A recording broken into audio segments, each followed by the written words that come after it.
All right, so I'm going to be going over just a couple things from the next section of notes, which is 2.3 or 2.3.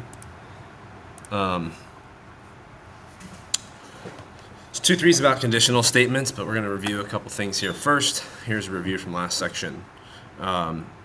Use the following statements to find the truth value of, and then that means not P or R. So or means either of these things could be true, and we have to count the whole statement as true.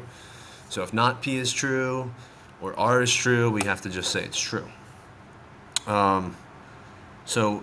P itself, 12 plus negative 4 equals 8, is a true statement. So saying not P here would mean that that's false because it is true. So not P is false, or R. So if we check R, triangle has 4 sides, that's also not true. So this whole statement should be false because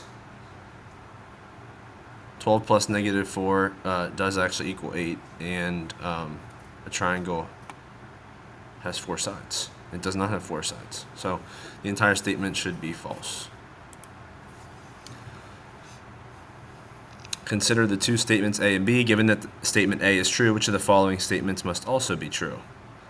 Well, and would mean that both statements have to be true. So we don't know anything about B, so if B was false, then this whole thing would be false.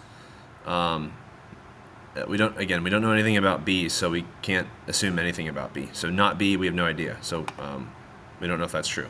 Not A, we actually know that's false, because if A is true and we put not A, that's false. So it'd have to be A is the correct answer, because if A is true and you have an or in between the two, then just you only have to have one of them be true. So A would be the right answer.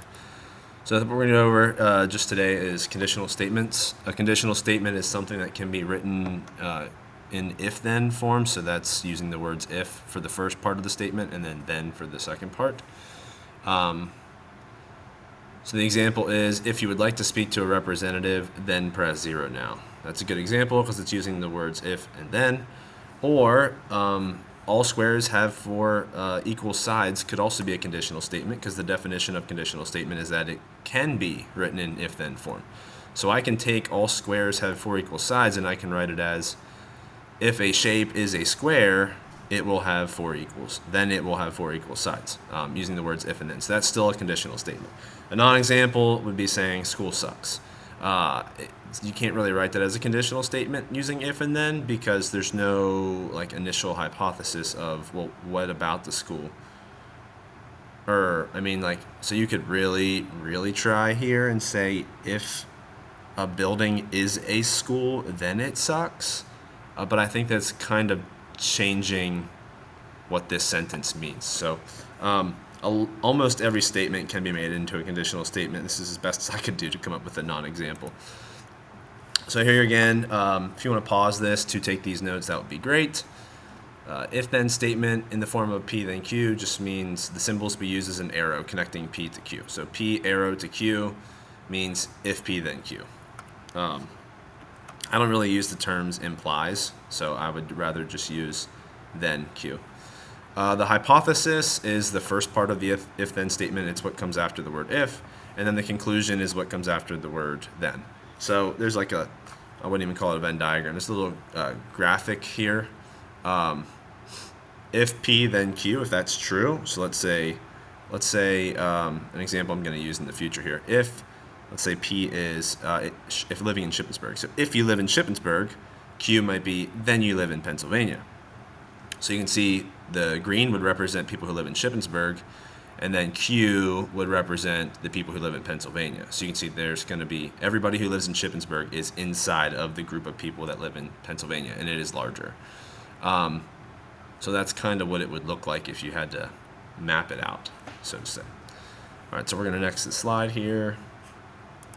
Maybe do 2 or 3 examples here, and then we'll call it an end of the video.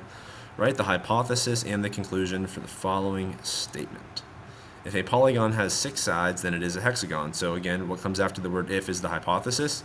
So a polygon has 6 sides is the hypothesis. The conclusion is that it's a hexagon.